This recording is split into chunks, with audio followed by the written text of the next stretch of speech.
you, Group 2, for your insightful perspectives.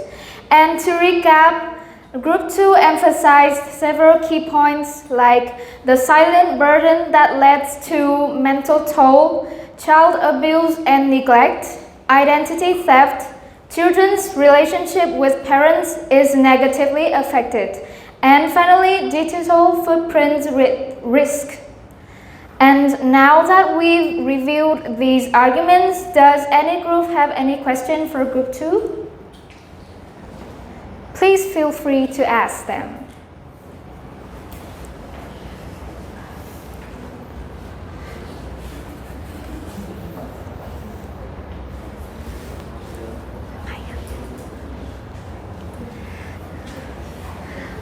Okay, so if there are any questions, then I'll move on to the next group, okay?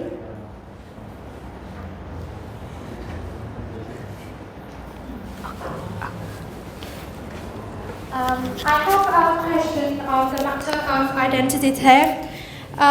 As we all acknowledge that social medias now have what called friends-only mode, which means that the information shared is available to only parents' acquaintances. So how can malicious individuals get access to our private information? Our group discuss a little bit. Facebook or social media in general now have a mode that could select our audiences, that like friends or acquaintances.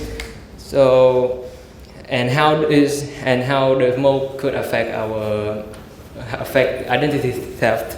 And firstly, I want to point out that not many parents that know or understand about the mode, the setting that could make their friends or acquaintances only see the post. And secondly, many parents, for example, my parents, they go around, they request to make friends with everyone they can, they know on Facebook, or even though they don't know them or they don't know who they are requesting. And therefore I think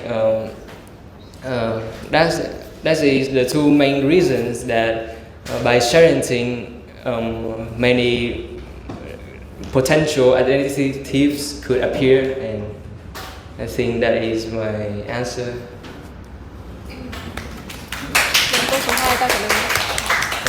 Tao trả lời câu số 2. Câu C là của tao. Câu 3 là của Ngọc Linh đúng không? Well, about your second question, when children receive, when parents post pictures of their children with the child's consent, is it considered child abuse anymore? I'd say it really depends on the extent, how many times, and the extent their parents post the images. For example, at first my parents may ask me, am I okay if they post pictures of me on social media? They want to to express their pride of me. I may give consent at first, but if they exceed that limit and over time they just want to post more, because there's no guarantee that parents can resist the temptation to post even more pictures of their children in order to get more attention. So I think the key word here is the moderation, and the parents should set the limit in order not to invade their children's privacy. That's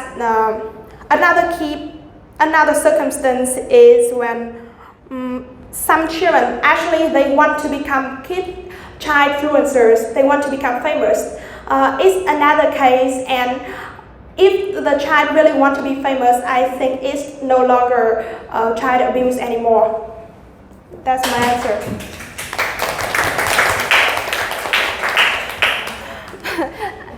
Are you clear about my answer? Because I may express it a little bit vague, I think.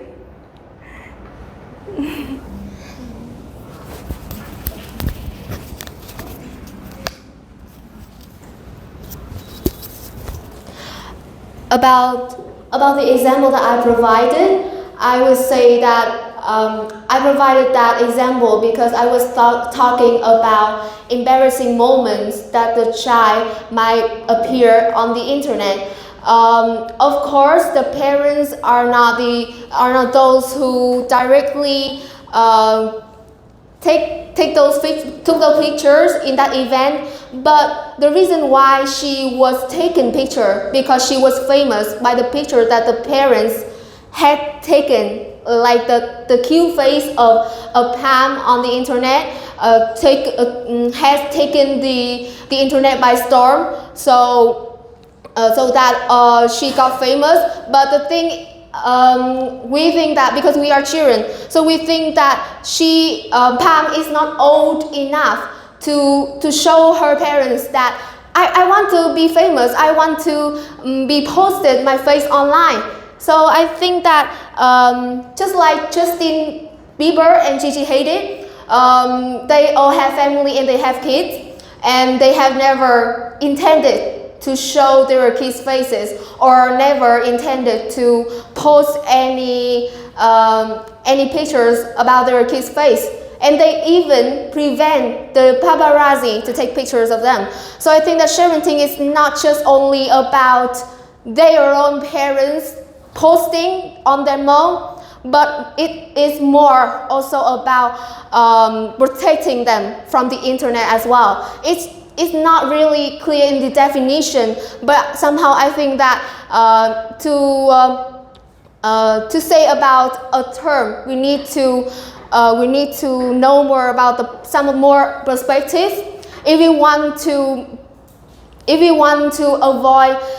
avoid the problems of sharing, we should also avoid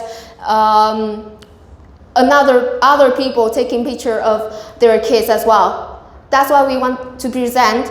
But more about the example, it proved the embarrassing moment that Pam might suffer in the future. If in the future she doesn't want to be, she might not want to be famous, or she might not want her peers to look at her crying face, for example, like that.